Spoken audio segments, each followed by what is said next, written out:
ఈ Janasena wooden memento కోసం ఇప్పుడే ఈ వాట్సాప్ నంబర్ కి కాంటాక్ట్ చేయండి. ఇంకొక బ్రేకింగ్ న్యూస్ ఒకటి అవుతుంది. జనసేన అధినేత పవన్ కళ్యాణ్ గారిని మెగాస్టార్ చిరంజీవి గారు ఇంటికి ఆహ్వానించినట్టుగా తెలుస్తుంది. ఎందుకంటే ముఖ్యంగా ఒక అద్భుతమైనటువంటి విజయాన్ని పవన్ కళ్యాణ్ గారు జనసేన పార్టీ ద్వారా సాధించారు.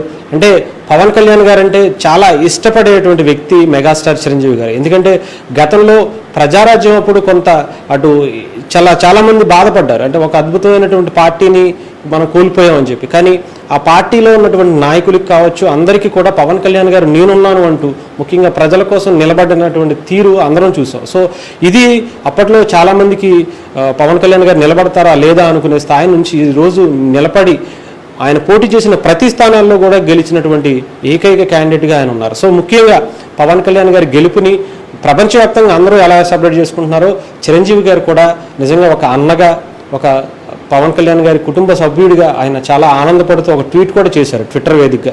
నీ విజయాన్ని చూసి చాలా గర్వపడుతున్నాను, తమ్ముడిగా చాలా హ్యాపీగా ఫీల్ అవుతున్నాను, ఒక ప్రౌడ్ మూమెంట్ నాకు ఇచ్చావు, నిజంగా నువ్వు పడ్డ కష్టానికి ఒక అద్భుతమైనటువంటి ఫలితాన్ని నీకు వరించింది అని చెప్పి చిరంజీవి గారు కొనియాడడం చూసాం. ఎందుకంటే ప్రజారాజ్యం పెట్టినప్పుడు కావచ్చు, అటు కొంత డిఫరెన్సెస్ అయితే కనిపించినాయి. పవన్ కళ్యాణ్ గారు నిజంగా చెప్పాలని ఇంట్లో ఉన్న ఫ్యామిలీని కూడా ఆ టైంలో వదులుకొని ఆయన జనసేన పార్టీ పెట్టడం జరిగింది. ఎంతోమందితో మాటలు పడ్డారు. నిజంగా ఈ రాజకీయాల్లో నిలబడతారా అనుకునే వారికి కూడా, అంటే ప్రజారాజ్యాన్ని మెర్జీ చేశారు, ఈయన కూడా అలా నిలబడతారా లేదా అనుకునేవారు చాలామంది ఉన్నారు. సో ఆయన చాలా బలంగా నిలబడి చూపించారు. పవన్ కళ్యాణ్ గారు అంటే నిజంగా చిరంజీవి గారికి కూడా అందుకేనేమంటే మేము చేయలేని పని, మేము అందుకోలేని ఒక అద్భుతమైనటువంటి విజయాన్ని ఈసారి నువ్వు సాకారం చేసావు. జనసేన పార్టీ ద్వారా ప్రజలకు ఒక అద్భుతమైనటువంటి ఒక మంచి పరిపాలనని నువ్వు ఇవ్వాలి అని చెప్పేసి చిరంజీవి గారు కోరుకున్నట్టు తెలుస్తుంది.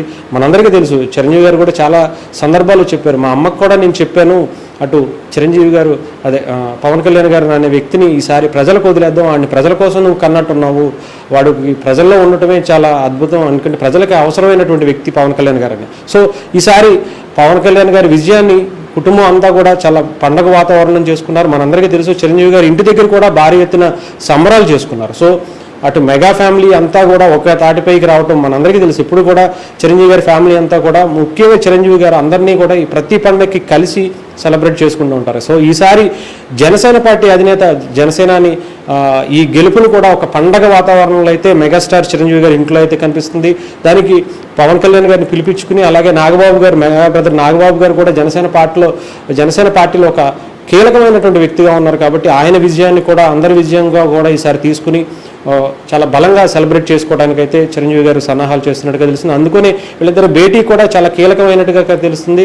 ఎందుకంటే గతంలో మనం చూసాం, సినిమా ఇండస్ట్రీకి సంబంధించి ఇక్కడ రాజశేఖర రెడ్డి గారి కొడుకు జగన్మోహన్ రెడ్డి గారు సీఎం అయిన తర్వాత చిరంజీవి గారు వెళ్తే సరిగ్గా రెస్పెక్ట్ ఇవ్వకుండా కూడా ఇష్టం వచ్చిన అంటే చాలా ఇబ్బందికర పరిస్థితి చిరంజీవి గారు ఫేస్ చేశారు. సో ఈసారి అదే సినిమా ఇండస్ట్రీ నుంచి పవన్ కళ్యాణ్ గారు ఒక ప్రతినిధిగా ఈసారి అసెంబ్లీలో ఉండబోతున్నారు, ప్రభుత్వంలో ఒక కీలక వ్యక్తిగా ఉండబోతున్నారు. కాబట్టి సినిమా ఇండస్ట్రీ గురించి కూడా ఏదన్నా మాట్లాడతారా అనేది కూడా అందరూ వెయిట్ చేస్తున్నారు. సో చూద్దాం, పరికాసేపట్లో దీనికి సంబంధించిన విజువల్స్ అన్ని కూడా మనం ముందుకు వస్తాయి.